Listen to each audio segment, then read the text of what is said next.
Hey, my name is Enrique Martinez. I'm the Technology Evangelist for Novation, but I also produce music under the name Ricky Tinez.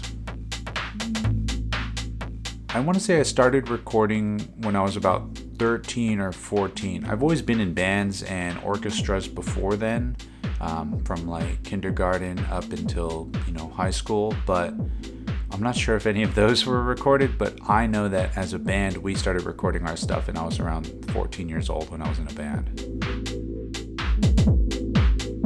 At the time, we were listening to so much music and we wanted to be and do such cool things that we wanted to start recording so we can hear what our song sounded like coming from that same source. So whether it be, your mom's car stereo or the radio or some home entertainment system, we wanted to see how our songs stacked up against other people's songs, which again would just kind of help us improve not only in recording but production and rhythms and all that stuff. So it was a good excuse to just capture it, listen to it back, because it always sounds completely different.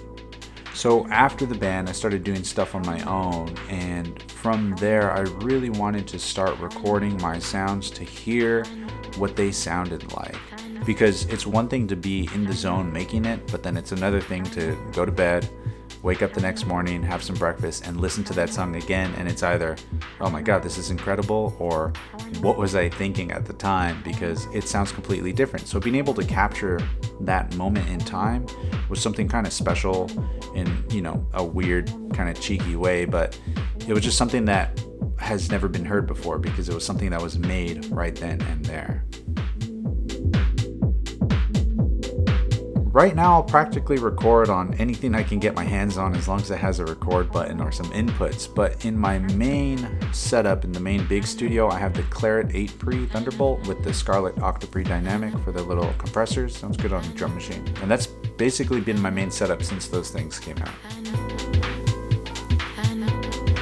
So I think I record music mainly because it's capturing a moment in time and space that it's kind of like a photograph. When you take a photo, boom, you captured that very second. But when you hit record, I can record multiple seconds, minutes, and hours even of a specific space in time. Whether I just had coffee, whether I was hungry, what gear I was using, what was messed up, what volume was too low.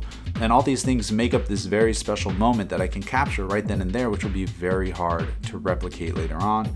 Or I can just improve upon it, or just sit down, listen, and enjoy it.